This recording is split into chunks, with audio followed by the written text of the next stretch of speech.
Haleluya. Shalom Bapak Ibu yang dikasihi Tuhan. Senang kembali berjumpa dengan Bapak Ibu untuk memberitakan firman Tuhan yang luar biasa.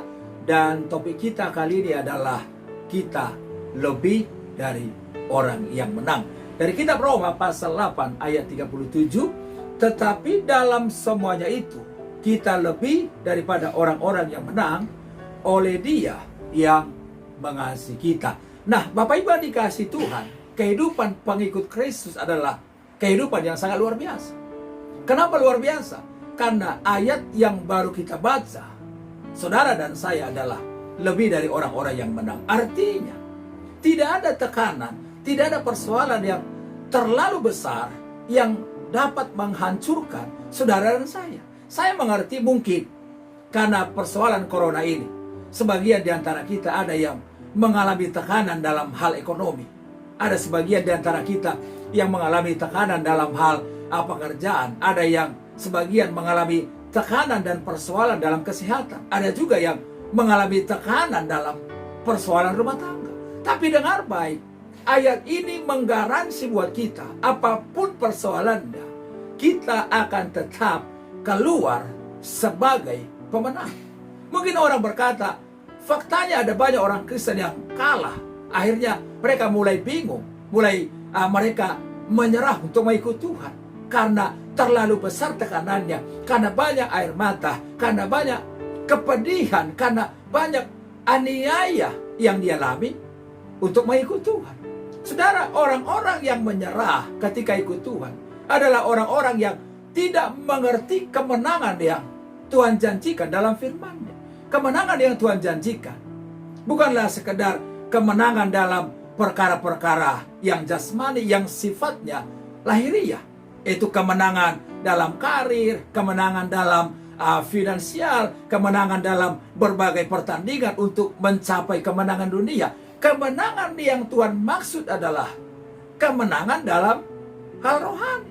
Saya percaya bahwa Tuhan juga berkuasa untuk mengangkat kita, membawa kita menang dalam perkara-perkara yang jasmani. Tetapi kemenangan yang utama yang Tuhan maksudkan adalah kemenangan dalam hal rohani, yaitu kemenangan ketika saudara dan saya mengalami kelemahan, kita tetap kuat karena kita sadar dalam kelemahan kita lah nyata kuasa Tuhan. Kemenangan yang Tuhan janjikan adalah kemenangan di mana kita tetap mampu hidup benar di tengah dunia yang serba kompromi, di tengah dunia yang sedang dikuasai oleh kejahatan.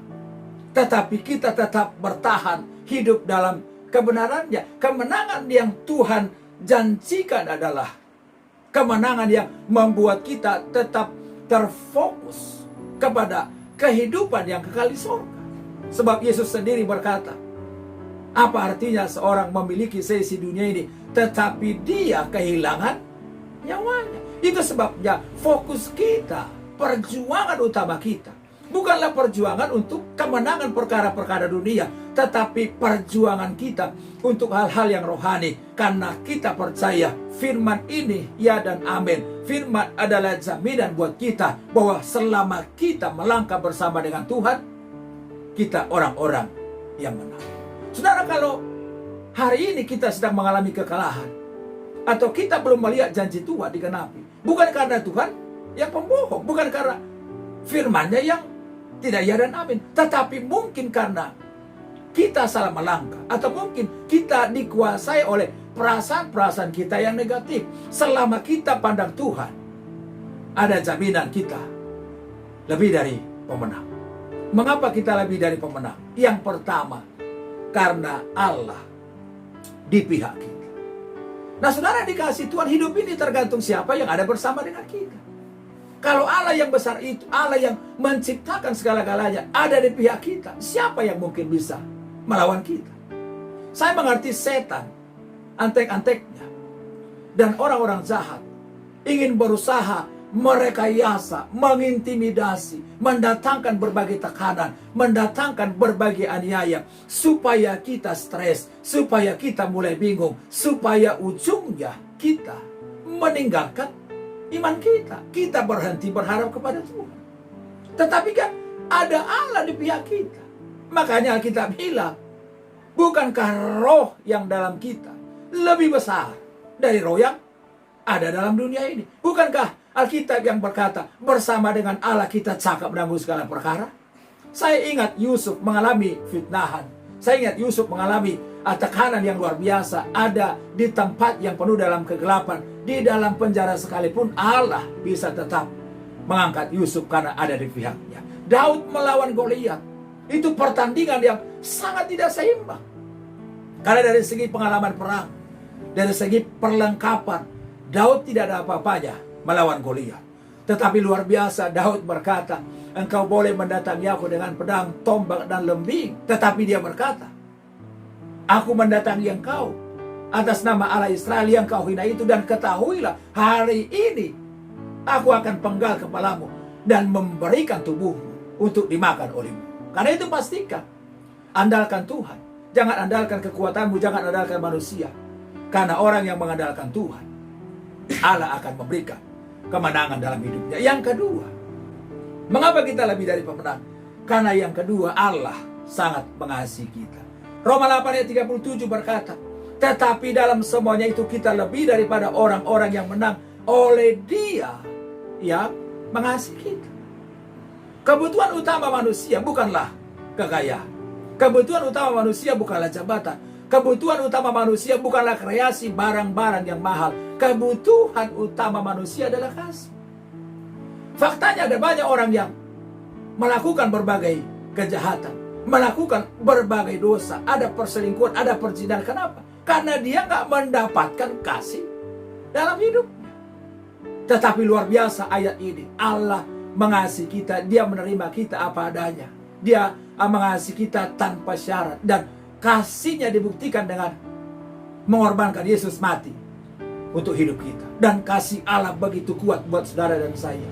Itulah sebabnya Paulus berkata, tidak ada yang dapat memisahkan kita dari kasih Allah. Ketelanjangankah, penganiayaankah, kelaparankah, penderitaankah, tidak ada yang dapat memisahkan kita dari kasih Allah. Kasih dunia begitu mudah berubah. Orang yang tadinya berkata, saya akan mengasihi engkau, saya akan menerima engkau apa adanya. Tapi ketika keadaan mulai berubah, dia bukannya ada di pihak kita, bukannya dia stay tetap mendukung kita, justru dia berbalik. Orang yang bicarain kita, orang yang memfitnah kita, bahkan ada orang yang tega menganiaya kita. Jangan kecewa. Apapun keadaanmu hari ini, kau sedang dilukai, kau sedang kecewa, keadaanmu tidak seperti yang kau harapkan, ada Tuhan mengasihi engkau. Yang ketiga, mengapa kita lebih dari pemenang? Karena Alkitab bilang, karena Yesus adalah pembela kita. Saya percaya Yesus pembela bukan hanya di surga. Yesus juga membela kita ketika hidup di dunia. Ada kalanya kita sebagai orang percaya, kita sudah buat yang baik tapi orang menyalahkan kita.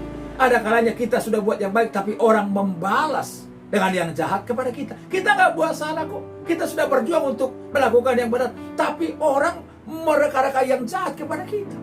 Tapi dalam kondisi seperti ini jangan frustasi, jangan membalas.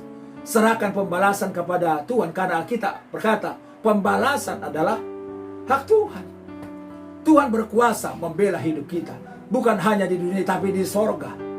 Ketika kita diintimidasi, kita mau dihukum, tapi ada Yesus yang membela dan membenarkan hidup kita. Yang keempat, kenapa kita lebih dari pemenang? Karena Roh Kudus membantu kita dalam berdoa. Keadaan kita kadang-kadang begitu lemah. Ada kalanya kita jatuh ke dalam berbagai dosa yang sangat mengerikan, sehingga kita memukul diri dan membuat kita merasa, Tuhan, saya nggak layak lagi datang kepada Tuhan. Tapi Roh Kudus tetap dengan lembut berkata kepada kita, nak, bangkit kembali. Saya akan berdoa, menolong engkau untuk berdoa.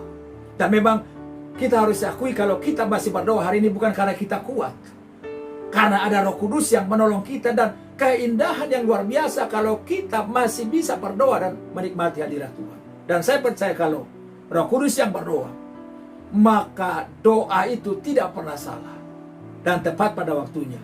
Tuhan akan menyatakan jawaban atas doa kita. Yang terakhir, yang kelima, kenapa kita lebih dari pemenang?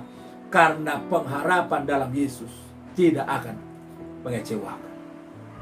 Betul, dalam masa-masa pengiringan kita ada hal-hal yang membuat kita merasa sedih.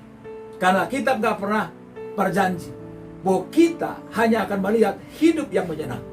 Ada kalanya kita dibawa kepada penderitaan untuk menguji iman kita. Apakah kita tetap berharap kepada Tuhan? Dan pengharapan itu, orang yang berharap itu dibuktikan di masa-masa sulit. Ada banyak orang yang berkata, saya cinta Tuhan, saya mengasihi Tuhan. Di masa-masa nyaman, di tengah-tengah berkat yang melimpah. Tapi gitu, dia mengalami penderitaan.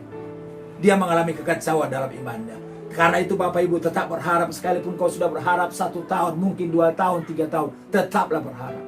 Karena ujungnya pengharapan bagi orang percaya tidak akan mengecewakan. Doa saya buat Bapak Ibu, Tuhan tetap menguatkan kita, Tuhan tetap menolong kita, dan Tuhan memberkati kita. Haleluya.